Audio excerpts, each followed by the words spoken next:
Welcome viewers and students, मेरा नाम है मुकुंद माधव शर्मा। आज हम डूइंग बिजनेस रिपोर्ट 2020 को एनालाइज करेंगे और साथ ही हम यह भी देखेंगे कि हाल ही में वर्ल्ड बैंक ने डूइंग बिजनेस रिपोर्ट 2020 और डूइंग बिजनेस रिपोर्ट 2018 के डेटा में कुछ अमेंडमेंट, कुछ करेक्शन, अपडेशन किया है।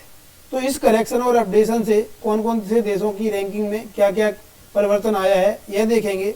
उसके बाद हम देखेंगे कि डूइंग बिजनेस रिपोर्ट 2020 में भारत, दक्षिण एशिया के देश, इसके अलावा ब्रिक्स कंट्रीज की क्या क्या रैंकिंग है, किस किस तरह से उनकी स्थिति है। इसके अलावा हम यह देखेंगे कि वर्ल्ड बैंक ने अपनी इस रिपोर्ट में क्या क्या ऑब्जर्वेशन बनाए हैं, क्या क्या ऑब्जर्वेशन दिए हैं। तो सबसे पहले देख लेते हैं डूइंग बिजनेस रिपोर्ट 2020 की थीम क्या है। इस रिपोर्ट की थीम है comparing business regulation in 190 economies. That means इस रिपोर्ट के अंतर्गत 190 अर्थव्यवस्थाओं में बिजनेस रेगुलेशन को कंपेयर किया गया है। अब हम इसके बाद देख लेते हैं इस रिपोर्ट का कवर पेज।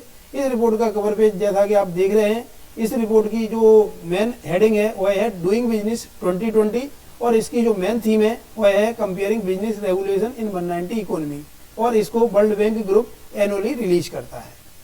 तो यह हमने देख लिया। अब हम देख लेते हैं इसकी प्रीफेस को। अगर हम इसकी प्रीफेस की बात करें तो इसमें कहा गया है कि डूइंग बिजनेस 2020 की स्टडी में डेवलपिंग इकोनॉमीज ने अब डेवलप्ड इकोनॉमीज की बराबरी और उनको कैच करना प्रारंभ कर दिया है और ईज ऑफ डूइंग बिजनेस में अब वह भी बेहतर कर रहे हैं। डेवलप्ड इकोनॉमी के कंपैरिजन में अब वह भी उनके समकक्ष खड़े होते हुए दिखाई दे रहे हैं। लेकिन फिर भी अभी भी काफ़ी अंतर है और यह अंतर इस रूप में देखा जाता है कि कोई उद्यमी जो लो इनकम इकोनॉमी में अगर उसे अपनी कोई फर्म स्टार्ट करनी है, उसे अपनी एक कंपनी लॉन्च करनी है, तो वह कंट्री के पर कैपिटा इनकम का 50% खर्च करता है। अपनी कंपनी को लॉन्च करने में कंट्री की पर कैपिटा इनकम का 50% वह खर्च करता है। और इसके अलावा दूसरी तरफ देखा जाए तो हाई इनकम इकोनॉमी या डेवलप्ड इकोनॉमी में वह एंटरप्रेन्योर या उद्यमी पर कैपिटा इनकम का मात्र 4.2% खर्च करके ही कंपनी को लॉन्च कर देता है। तो यह अपने आप में काफ़ी अंतर दिखाई देता है। इसके अलावा इसमें यह भी कहा गया है कि लगभग 6 गुना समय अधिक लगता है अगर दो तरह की इकोनॉमी देखी जाए तो। बॉटम 50 जो इकोनॉमी है, अर्थात इस रिपोर्ट में जो सबसे नीचे 50 अर्थव्यवस्थाएं हैं, तो उनमें 6 गुना अधिक समय लगता है उन कंट्रीज के कंपैरिजन में जो टॉप 20 कंट्रीज हैं। दैट मीन्स रिपोर्ट में जो टॉप 20 कंट्रीज हैं उनके कंपैरिजन में अगर हम सबसे नीचे की 50 अर्थव्यवस्थाओं को देखें तो उनमें किसी भी कंपनी को स्टार्ट करने में 6 गुना अधिक समय लगता है। अर्थात उनमें बिजनेस स्टार्ट करने में 6 गुना अधिक समय लगता है। जो बॉटम 50 कंपनीज हैं, 50 कंट्रीज हैं, उनमें जो कंपनी है उनमें जो बिजनेस है, तो यह अपने आप में काफ़ी बड़ी खाई, काफ़ी बड़े गैप को शो करता है। तो यह अपने आप में ये काफ़ी महत्वपूर्ण ऑब्जर्वेशन इस रिपोर्ट में अपनी प्रीफेस में बताया गया है। तो यहाँ से हमने इसमें यह देख लिया कि आखिरकार क्या क्या इसमें अंतर बताया गया है। अब अगर हम इसकी बात करें तो ease of doing business is an important springboard to structural reforms that encourage broad based growth. The world bank group stands ready to help countries move forward. तो मैं आपको बताना चाहूँगा वर्ल्ड बैंक का जो स्टेटेड या जो उल्लिखित उद्देश्य है वह है गरीबी को कम करना। गरीबी को कम करना उसके उद्देश्यों में से एक है। तो वर्ल्ड बैंक क्या करता है, विकासशील देश और लो मिडिल इनकम जो इकोनॉमीज हैं उनमें क्या करता है कि जो प्राइवेट सेक्टर है उसको सपोर्ट करने का काम करता है, उसको एनकरेज करने का कार्य करता है और जिससे कि ब्रॉड बेस्ड ग्रोथ हो सके। तो ईज ऑफ डूइंग बिजनेस अपने आप में यह रिपोर्ट है। इसके माध्यम से वह क्या करता है, विभिन्न देशों को कंपैरिजन करता है, उनकी अर्थव्यवस्थाओं को कंपैरिजन करता है, बिजनेस रेगुलेशन को वर्ल्ड बैंक कंपैरिजन करता है। तो यह अपने आप में एक महत्वपूर्ण टूल है ईज ऑफ डूइंग बिजनेस विभिन्न देशों को कंपैरिजन करने के लिए। तो वर्ल्ड बैंक ने अपने आप में क्या करता है कि कंट्रीज को काफ़ी हेल्प करता है और उस देश में जो कंपनियां, व्यापार है और ये सारी चीज़ें हैं तो उनको क्या करता है अपनी रिपोर्ट के माध्यम से एनालाइज करने का प्रयास करता है। इसके अलावा मैं आपको बताना चाहूँगा कि जो वर्ल्ड बैंक ग्रुप के जो प्रेसिडेंट हैं वो हैं डेविड आर मेलपास। डेविड आर मेलपास हैं, तो यह प्रेसिडेंट हो गए। ये आपके कहीं पे फैक्ट एंड फिगर के तौर पर थोड़ा यूजफुल हो सकते हैं। इसके अलावा मैं आपको बताना चाहूँगा कि हाल ही में जो इरेगुलरिटी देखी गई थी, जिसके बाद वर्ल्ड बैंक ने अपनी 2020 की रिपोर्ट को पॉज कर दिया था और ये कह दिया था कि इसमें कुछ अपडेशन किया जा रहा है, इसमें कुछ अपडेशन किया जाएगा।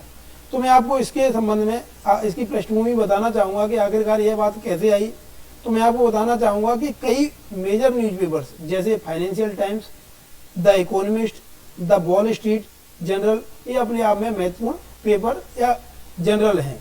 तो इन्होंने कहा था कि China, Azerbaijan, United Arab Emirates and Saudi Arabia, इनकी रैंकिंग में और इनकी स्थिति में कुछ इनएप्रोप्रिएटली एल्टर्ड इनको किया गया है, इनको अनुचित रूप से उतार चढ़ाव इसमें दिखाया गया है। तो यह उचित नहीं दिखाई देता है।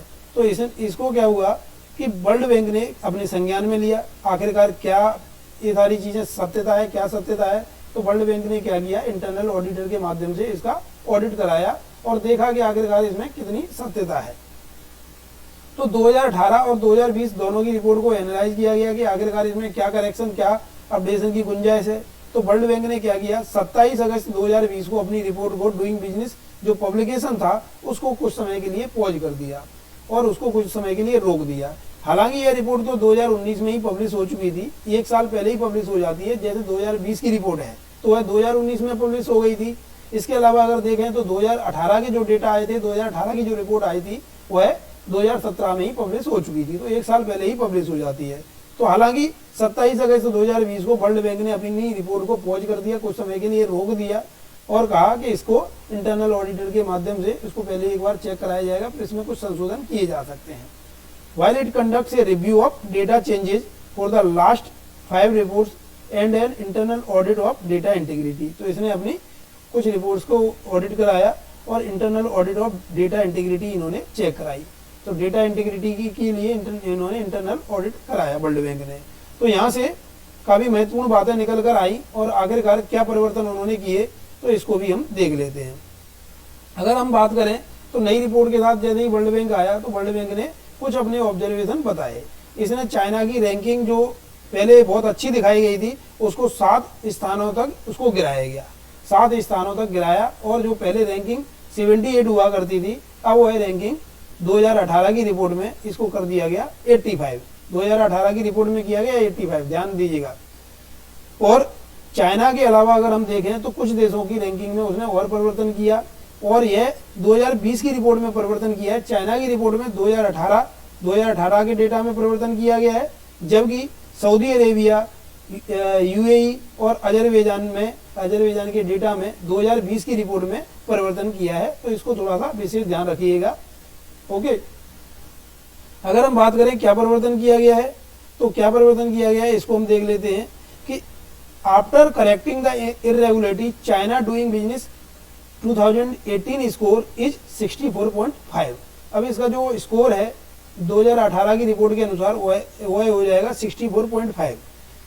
चाइना's global ranking in doing business 2018 would have been 85, क्योंकि पहले कितनी थी 78 थी, अब कर दी गई 85, 7 स्थानों तक अब इसे नीचे गिरा दिया गया है। इट मीन्स जितना चाइना को अच्छा दिखाया गया था, जितना बिजनेस रेगुलेशन और सारी चीज़ें अच्छी दिखाई गई थी उतनी बेहतर नहीं है, उसके कंपेरिजन में 7 स्थानों में चाइना नीचे आ गया।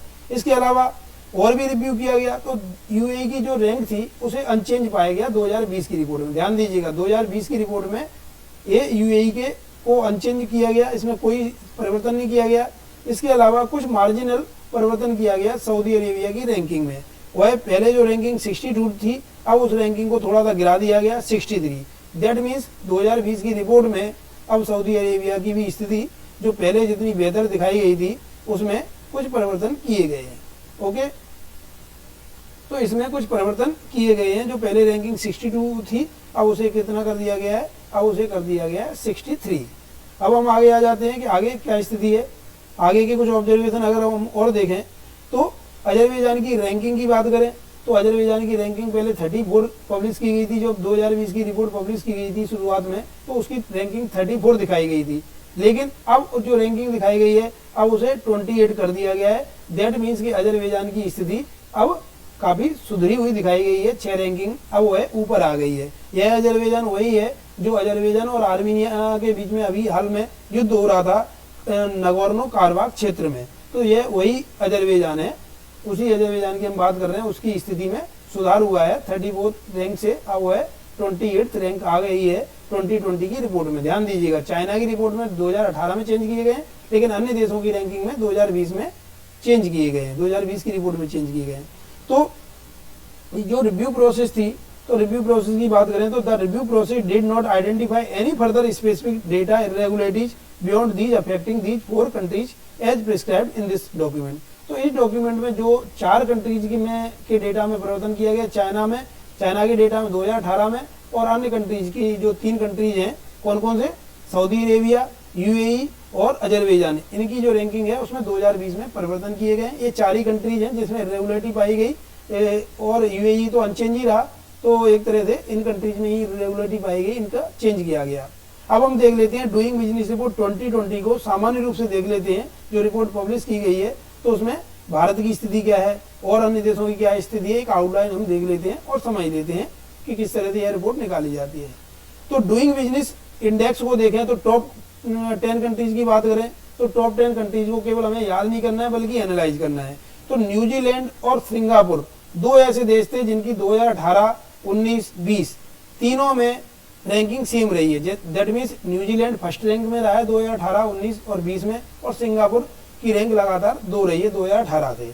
इसके अलावा अगर हांगकांग की बात करें तो हांगकांग ने अपनी रैंकिंग में लगातार सुधार किया है। जो रैंकिंग 2018 में 5 हुआ करती थी, 2019 में 4 रह गई और अब 2020 में 3 रैंक हो गई। That means top 3 third rank आई उसकी, तो थर्ड रैंक अपने आप में काफ़ी अच्छी स्थिति है। और डेनमार्क की अगर हम बात करें तो डेनमार्क की जो थर्ड रैंक हुआ करती थी 2018 और 19 में, उसकी स्थिति थोड़ी गिरी और रैंक आ गई 4th नंबर पे।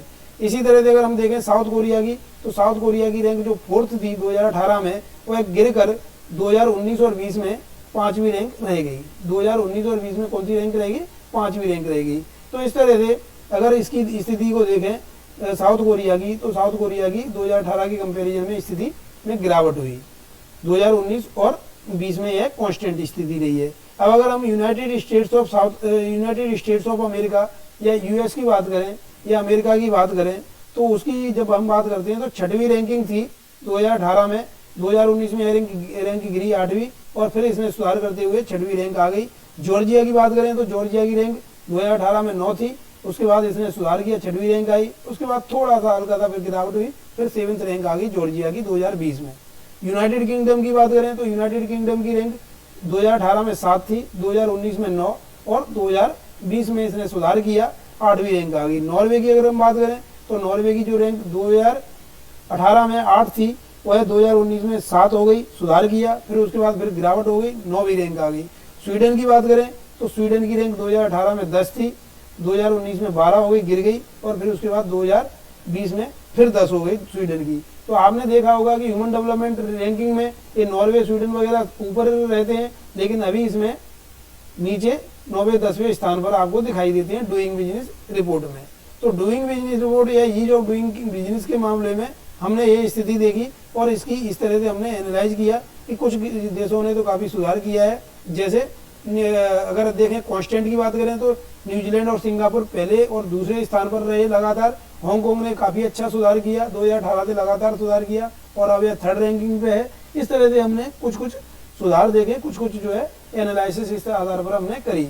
अब हम आते हैं नेक्स्ट पर साउथ एशियन कंट्रीज पे। साउथ एशियन कंट्रीज वही कंट्रीज हैं जो सार्क कंट्रीज हैं, जो साउथ एशियन एसोसिएशन है, जो 8 देशों का संगठन है, 8 देशों का संगठन है, इसमें वही साउथ एशियन कंट्रीज को कंसीडर किया जाता है। अगर हम इसको एनालाइज करें तो इंडिया की रैंकिंग 2020 में 63 है, 2019 में यह रैंक 77 हुआ करती थी, 77 हुआ करती थी, और उससे पहले अगर 2018 में बात करें तो 2018 में यह रैंकिंग कितनी थी, 2018 में यह रैंकिंग थी 100 थी, और उससे पहले देखें तो वह 130 के भी ऊपर रैंक दिखाई देती है। तो अपने आप में इसने इंडिया ने काफ़ी सुधार किया है। 2018 में यह 100 रैंक थी, 2019 में 77 हो गई और 2020 में यह रैंकिंग 63 हो गई। दैट मीन्स काफ़ी अच्छा बैंकिंग बिजनेस रेगुलेशन में काफ़ी उसने सुधार किया इंडिया ने।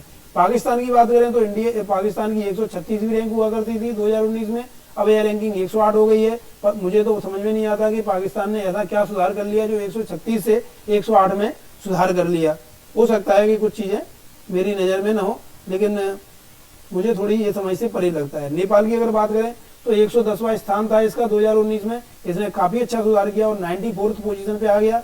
भूटान की अगर बात करें तो भूटान 81 पोजीशन पे था और यह गिरकर 89 इसकी रैंकिंग हो गई। तो इट मीन्स कि भूटान की रैंकिंग गिरी है, नेपाल की रैंकिंग में सुधार हुआ है और इंडिया और पाकिस्तान की रैंकिंग में भी सुधार हुआ है। तो इंडिया पाकिस्तान की रैंकिंग में सुधार हुआ है, नेपाल की रैंकिंग में सुधार हुआ है, लेकिन भूटान की रैंकिंग में क्या हुई है, भूटान की रैंकिंग में गिरावट देखी गई है। अब अगर हम बात करें बांग्लादेश की तो बांग्लादेश की रैंकिंग पहले 176 हुआ करती थी 2019 में और यह इसमें थोड़ा सा सुधार हुआ और 168 पोजीशन पर आ गई। श्रीलंका की बात करें तो श्रीलंका में भी स्लाइटली इंप्रूवमेंट हुआ है, 100 रैंक 2019 में थी, 2020 में यह रैंकिंग 99 रहेगी। मालदीव की बात करें तो मालदीव पहले 139 रैंकिंग पे था 2019 में और यह 2020 में 147 रैंक हो गई।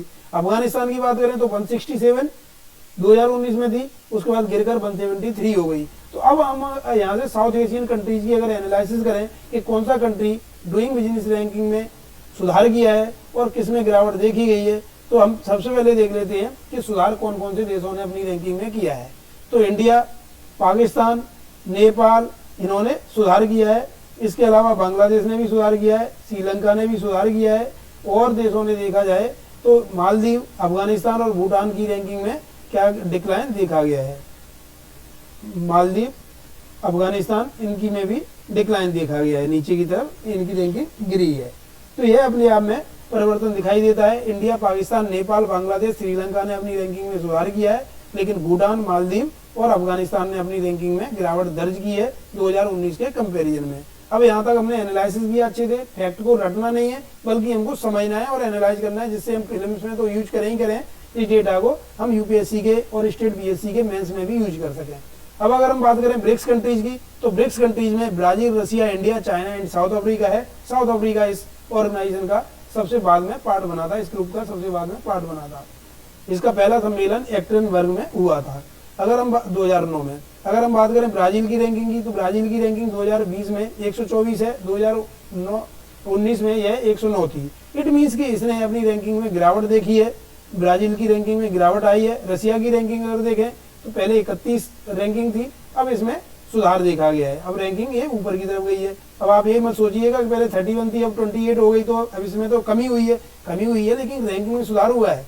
सोचिए कोई व्यक्ति टॉप करके रैंक 31 लाए या 28 लाए तो 28 रैंकिंग अच्छी होगी ना, तो रसिया ने सुधार किया है। इंडिया की बात करें तो इंडिया ने भी सुधार किया है 2019 के कंपैरिजन में। पहले 2017 रैंक, पहले 77 रैंक हुआ करती थी, अब 63 रैंकिंग है 2020 में। चाइना की बात करें तो चाइना की रैंकिंग पहले 46 थी 2019 में, अब यह रैंकिंग 31 हो गई है। ध्यान दीजिए जो इरेगुलरिटी पाई गई है वो 2018 की रिपोर्ट में चेंज किया है चाइना की रिपोर्ट में, और वो है 78 पहले हुआ करती थी, अब 85th पोजीशन कर दी गई है 2018 की रिपोर्ट में, 2018 की में।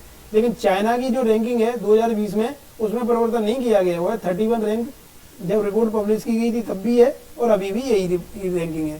साउथ अफ्रीका की बात करें तो साउथ अफ्रीका की रैंकिंग में 2 स्थानों की गिरावट देखी गई है, दैट मीन्स अब यह 84th पोजीशन पे आ गया है। इट मीन्स कि साउथ अफ्रीका की रैंकिंग में गिरावट हुई है। इसके अलावा ब्राजील की रैंकिंग में गिरावट हुई है, इंडिया की रैंकिंग में सुधार देखा गया है और चाइना की रैंकिंग में भी सुधार देखा गया है। चाइना की रैंकिंग में भी सुधार देखा है, तो सुधार किस किस में देखा हमने, रसिया, इंडिया, चाइना में, और ब्राजील और साउथ अफ्रीका की रैंकिंग में गिरावट देखी गई है। इट मीन्स कि उनका प्रदर्शन खराब हुआ है डूइंग बिजनेस में, दैट मीन्स कोई बिजनेस रेगुलेशन से रिलेटेड उनके यहाँ पे कुछ प्रावधानों में उतना सुधार नहीं देखा गया होगा, इसलिए इनकी रैंकिंग में कुछ गिरावट देखी गई है। साउथ अफ्रीका की रैंकिंग में गिरावट देखी गई है, इसके अलावा ब्राजील की रैंकिंग में भी गिरावट देखी गई है। चाइना, रसिया और इंडिया ने इन्होंने अपने यहाँ पर कुछ मानकों में सुधार किया होगा, तो इस वजह से इनकी रैंकिंग में सुधार आया है। भारत काफी ईज ऑफ डूइंग बिजनेस के लिए लगातार प्रयास कर रहा है, कई प्रयास कर रहा है, आपने देखा ही हाल ही फिलहाल में।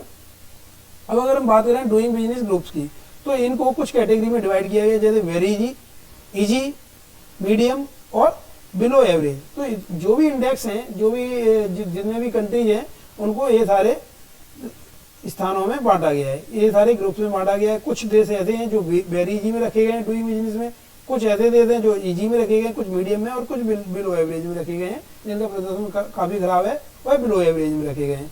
तो इस तरह से ये सारी चीजें। अब अगर हम देखें तो इस रिपोर्ट में, इस इंडेक्स में किन किन मानकों का सहारा लिया जाता है, किन किन मानकों को ध्यान में रखकर यह रिपोर्ट तैयार की जाती है, उसे देख लेते हैं। तो यह 10 सब इंडाइसेस रहते हैं, सब इंडेक्स इसके रहते हैं, 10 इंडेक्स रहते हैं। कौन कौन से 10 इंडेक्स रहते हैं सब इंडेक्स इसके, तो उसको भी हम यहाँ पर देख लेते हैं। पहला स्टार्टिंग बिजनेस, तो बिजनेस स्टार्ट करने के लिए कितनी अच्छी परिस्थितियां हैं, कितना टाइम लगता है, कितना पैसा खर्च होता है, ये सारी चीजें देखी जाती हैं। Dealing with construction permits, construction करने के लिए कितनी समय में परमिट मिलता है वह देखा जाता है। इसके अलावा इलेक्ट्रिसिटी के मामले में, इसके अलावा प्रॉपर्टी रजिस्टर करने के मामले में देखा जाता है। ग्रेटिंग क्रेडिट, उधार बैंकों से और अन्य संस्थानों से कितनी आसानी से मिलता है। इसके अलावा प्रोटेक्टिंग इन्वेस्टर्स, इन्वेस्टर्स ने सोची इन्वेस्ट तो कर दिया, अब उनको प्रोटेक्शन की व्यवस्था कितनी रखी गई, उनके इन्वेस्टमेंट की भी और पर्टिकुलर जो इन्वेस्ट कर रहे हैं उनकी भी, तो ये अपने आप में काफी इंपॉर्टेंट है। इसके अलावा पेइंग टैक्स, टैक्स पे करने में कैसी स्थिति है। इसके अलावा trading across border, that means देश से बाहर भी बॉर्डर के अक्रॉस कितनी अच्छी तरीके से ट्रेडिंग हो रही है। इसके अलावा एनफोर्सिंग कॉन्ट्रैक्ट्स, अगर भारत कॉन्ट्रैक्ट्स को एनफोर्स करने में अपनी स्थिति में सुधार कर ले तो भारत काफी अच्छा, काफी रैंकिंग में ऊपर की तरफ जंप मार सकता है, क्योंकि कॉन्ट्रैक्ट को एनफोर्स करने में भारत की स्थिति अभी काफी खराब दिखाई देती है। रिजॉल्विंग इंसॉल्वेंसी, यह भी अपने आप में एक 10th मानक है। इन सब मानकों के आधार पर, इन सब इंडाइसेस के आधार पर doing business report, doing business easy of doing business index को तैयार किया जाता है। अब हम देख लेते हैं इस रिपोर्ट की फाइंडिंग्स, इस रिपोर्ट में क्या क्या ऑब्जर्वेशन किए हैं वर्ल्ड बैंक ने अपनी रिपोर्ट में, उसको भी हम थोड़ा सा एनालाइज कर लेते हैं, बात कर लेते हैं। अगर हम बात करें तो इसकी doing business captures 294 regulatory reforms implemented between May 2018 and May 2019। तो 2018 और 2019 की मई के बीच में, मई 2018 और मई 2019 के बीच में कौन कौन से 294 रेगुलेटरी रिफॉर्म्स इंप्लीमेंट किए गए हैं, तो उनको ध्यान में रखा गया है। World wide 115 economies made it easier to do business, पूरे विश्व में 115 इकोनॉमीज ने इसमें सुधार किया है और आसानी दी है व्यापार करने के लिए। तो इसमें 115 इकोनॉमीज में वहाँ के व्यापार वातावरण में आसानी आई है, सुगमता आई है, सुधार आया है।